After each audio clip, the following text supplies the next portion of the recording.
Hello, I'm Drew, and I'm going to be completing this is my organizational design, structure, and change PowerPoint. The company I'm doing is Enterprise Holdings. They were founded in Clayton, Missouri in 1957 by a man named Jack Taylor. When he started the company, it was originally a car leasing company, and they actually stayed just in Missouri when he was the owner. Now there's actually currently over 7,600 different locations, and they're in over 100 different countries. The company is also now it does car rental, car sales, exotic car sales, truck rentals, and a bunch of other, roughly a dozen other different type of rentals. The most admired eight most admired dimensions is innovativeness, quality of management, long-term investment value, social responsibility to company and environment, people management, quality of products and services, financial soundness, wise use of corporate assets. These are the eight most admired and important dimensions of any company, and it helps rank the most successful companies in the world. I found this information actually on Fortune website because they use this factors every year and are one of the most successful magazines in the world. Some issues regarding quality products and services. The main issue we have regarding these problems is COVID, because they cause auto manufacturers delay when they're releasing the new vehicles to us. The current vehicles we have in circulation in the auto rental department are well over the manufacturer's warranty distance, which is 36,000 miles, and that normally never happens. There are also not enough automobiles to suit the number of customers we have coming to the roughly 7,600 branches we have, and whether that is they're trying to get an insurance replacement, corporate account rental, or even retail purposes, and we're having to delay when we get the customers, having them standing in our offices for too long, which we do not like to do. The company ramifications. The biggest issue that the cars on Enterprise lot is they're over the manufacturer's warranty distance, which is that 36,000 miles that I mentioned.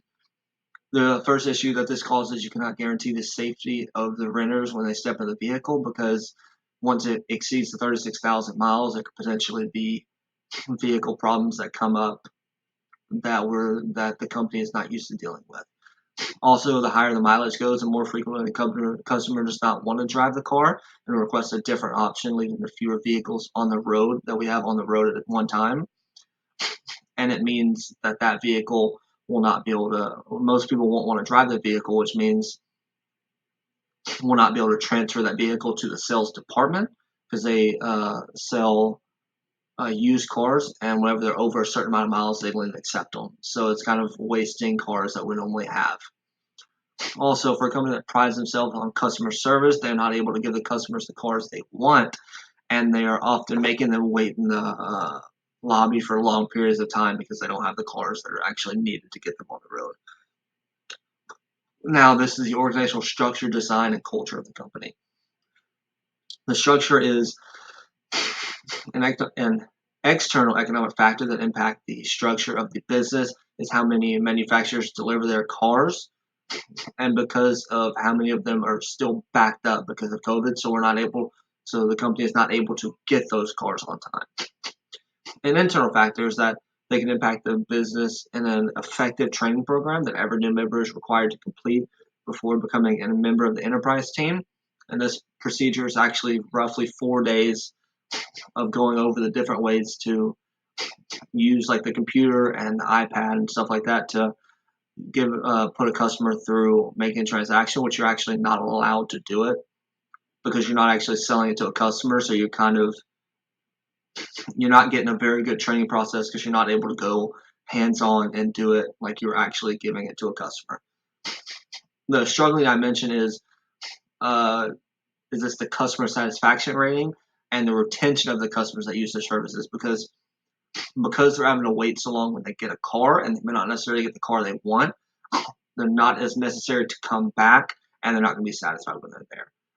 Okay, the culture is definitely a culture of a company of inclusion, and it prides themselves on hiring individuals that are qualified, not based on physical features. They believe anyone deserves a chance to work there, and is reflected in their employees currently working, because if you go into the office, it's extremely diverse, and And that's one of the things that they pride themselves on.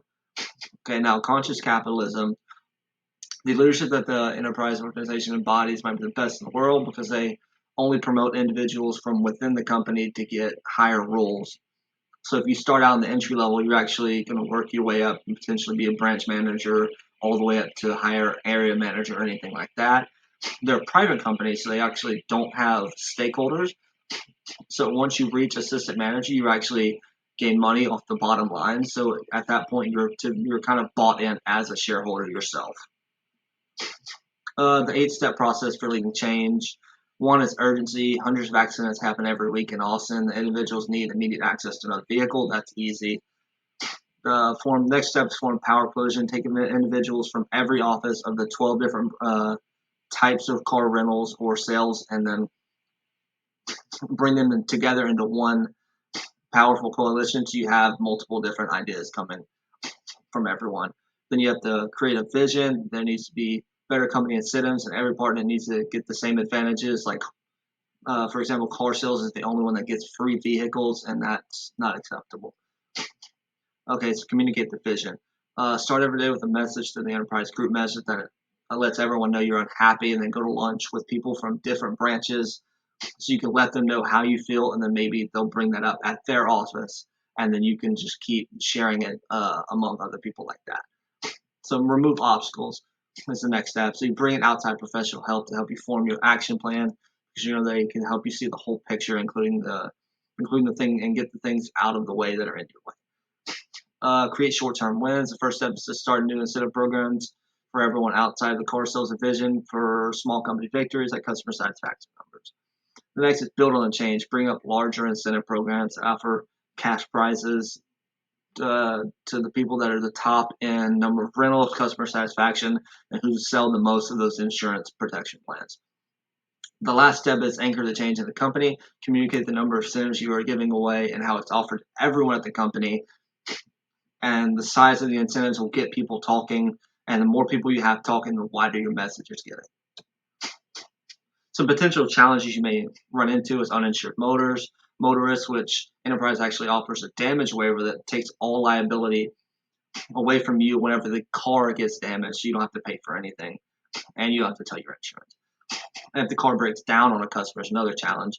The company actually offers roadside assistance plans that offers free towing exchange, which is when they bring another car out to you so you can get on the road, and they tow the car back to a place to get it fixed. Another is tire installation, even key replacement if you lose it. Passengers, and another one is passengers in the vehicle. If they get hurt in an accident, Enterprise offers accidental insurance that covers the health of the people in the car, including medical bills and even death up to a certain amount of money. Some lessons that are learned is there are many unknowns when it comes to every business, but true leadership and organization structure can counteract anything negative that comes your way. Now, organization structure includes anything from the innovativeness of the company, its financial situation, the quality of its product and service, and the ability to manage its employees, and even its contribution to the society itself. That's environmental and giving back to the community as well. All of these factors are dependent on the culture that the company has. Without knowing the most important values of the company, there's no way to decide on the company's behalf. Therefore, they require every employee to start from the entry-level position and work their way up to manager. That way, everyone is respectful of the employees, and it gives the employees motivation to step into their shoes because they know it's possible. And that is Enterprise and their organizational structure design. Thank you.